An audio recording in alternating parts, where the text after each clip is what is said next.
চলতি বছরে একাদশ ও দ্বাদশ শ্রেণী মিলিয়ে মোট 15 লক্ষ পড়ুয়াদের ব্যাঙ্ক অ্যাকাউন্টে ট্যাবের জন্য 10,000 টাকা দেওয়া হচ্ছে এবং এর ফলে শিক্ষা দপ্তরের আনুমানিক খরচ হচ্ছে 1500 কোটি টাকা মতো।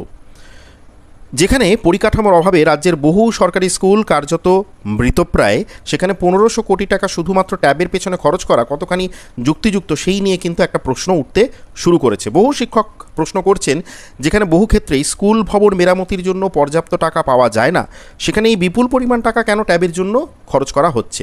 শিক্ষকদের একটা বড় অংশের মতে আধুনিক শিক্ষা ব্যবস্থায় ট্যাব জরুরি হলেও প্রাথমিক বিষয়গুলো অর্থাৎ ঠিকঠাক একটা ক্লাস ঘর, আধুনিক গবেষণাগার, মিড ডে মিলের পাতে পুষ্টিকর খাবার, এগুলো তো আরও বেশি দরকার। সে নিয়ে কেন কিছু ভাবা হচ্ছে না? 1500 কোটি টাকায় কম্পিউটার গবেষণাগার, ডিজিটাল গবেষণাগার, প্রতিটি স্কুলে স্মার্ট ক্লাসরুম তৈরির ক্ষেত্রে উদ্যোগী হওয়া যেতেই পারত। নাম প্রকাশ অনিচ্ছুক শিক্ষা দপ্তরের এক কর্তা বলেছেন, নানা কাজে তাকে জেলার স্কুলগুলোতে যেতে হয়। সেখানে গিয়ে তিনি দেখেন যে অনেক স্কুলেই প্রয়োজনের তুলনায় ক্লাসরুম কম, জানলা দরজা ভাঙা, ছাদ থেকে চাঙড় খসে পড়ছে। এই কিছুদিন আগে আমরা দেখলাম যে হুগলিতে একজন ছাত্রীর মাথায় ফ্যান খুলে পড়ে গেল। নতুন ভবন প্রয়োজন, কিন্তু বরাদ্দ নেই। মিড ডে মিলের জন্য প্রয়োজনীয় রান্নাঘর নেই। আমরা দেখতে পাচ্ছি মিড ডে মিলেও কখনো টিকটিকি, কখনো সাপ, কখনো বিছে ইত্যাদি পাওয়া যাচ্ছে এবং খাবারের যে গুণগত মান সেটাও অত্যন্ত নিম্নমানের। শিক্ষা অনুরাগী ঐক্য মঞ্চের সাধারণ সম্পাদক কিঙ্কর অধিকারী বলছেন যে ট্যাবের থেকে স্কুলে কম্পিউটার গবেষণাগার কিন্তু অনেক বেশি দরকার। বঙ্গীয় প্রাথমিক শিক্ষক সমিতির সাধারণ সম্পাদক তিনিও বলছেন, মিড ডে মিল বাবদ কেন্দ্র টাকা বাড়াচ্ছে না বলে বারবার রাজ্য অভিযোগ করছে।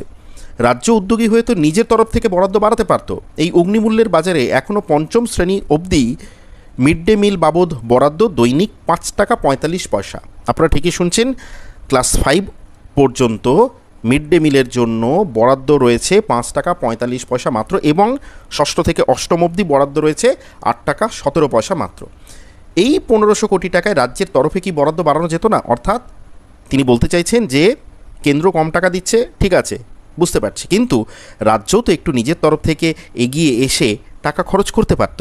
কিন্তু তার বেলায় তো রাজ্য কোনো কিছু খরচ করছে না।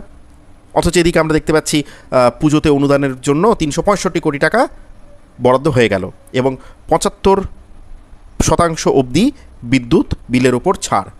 কিন্তু সেই রাজ্যেই, যে রাজ্যে পুজোর জন্য এরকম একটা জাঁকজমকপূর্ণ আড়ম্বরের ব্যবস্থা করা হচ্ছে, সেখানে দাঁড়িয়ে স্কুলগুলোতে আমরা দেখতে পাচ্ছি যেটা অত্যন্ত দরকার, যেটা খুবই প্রয়োজন, শিক্ষা আমাদের জন্য অত্যন্ত প্রয়োজন এবং বাচ্চাদের জন্য মিড ডে মিল এই ধরনের যে জিনিসগুলো রয়েছে, গবেষণাগার, এই যে জিনিসগুলো স্কুলের জন্য প্রচণ্ড প্রয়োজন, সেই প্রাথমিক জিনিসগুলোতেই কিন্তু কোনো নজর দেওয়া হচ্ছে না।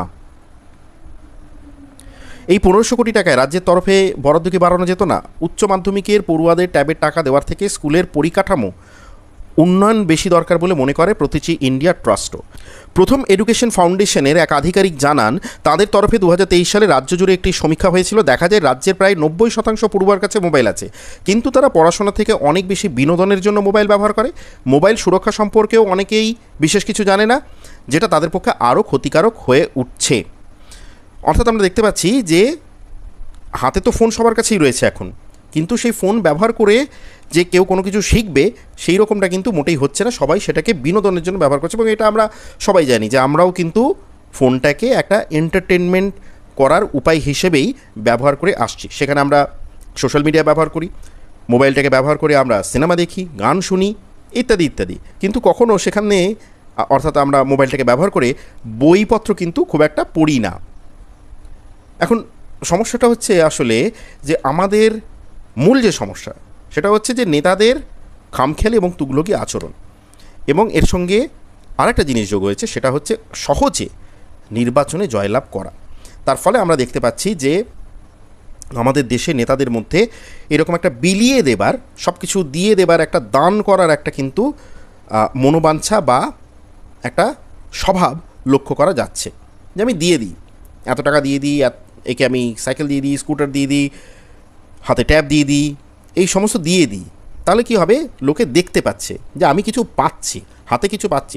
সরকারি স্কুল, সরকারি হাসপাতাল হলে তো ঠিক আছে, সেগুলো আছে ঠিক আছে, কিন্তু হাতে যে তুলে দেওয়া, হাতে কিছু টাকা দিয়ে দেওয়া, হাতে একটা ট্যাব দিয়ে দেওয়া, একটা সাইকেল দিয়ে দেওয়া, এই দিয়ে দেওয়াটা কিন্তু অনেক বেশি ইম্প্যাক্টফুল, অনেক বেশি কিন্তু তার প্রভাব পড়ে আমাদের মনের মধ্যে খুব স্বাভাবিকভাবেই।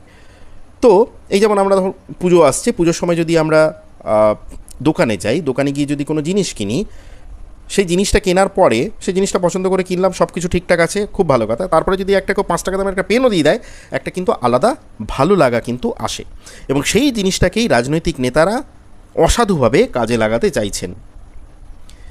এবং এর ফলে কি হচ্ছে না, সাধারণ মানুষের জন্য কোনো দীর্ঘমেয়াদী কল্যাণকর পরিকল্পনা যে করার যে মানসিকতা বা পরিকল্পনা নেওয়ার যে মানসিকতা, সেই মানসিকতাটা রাজনৈতিক নেতাদের মধ্যে আর একেবারেই অবশিষ্ট নেই, যার ফল ভোগ করতে হচ্ছে রাজ্যের ভবিষ্যৎ প্রজন্মকে এবং সাধারণ নাগরিকদের। সবাই ভালো থাকবেন, ধন্যবাদ।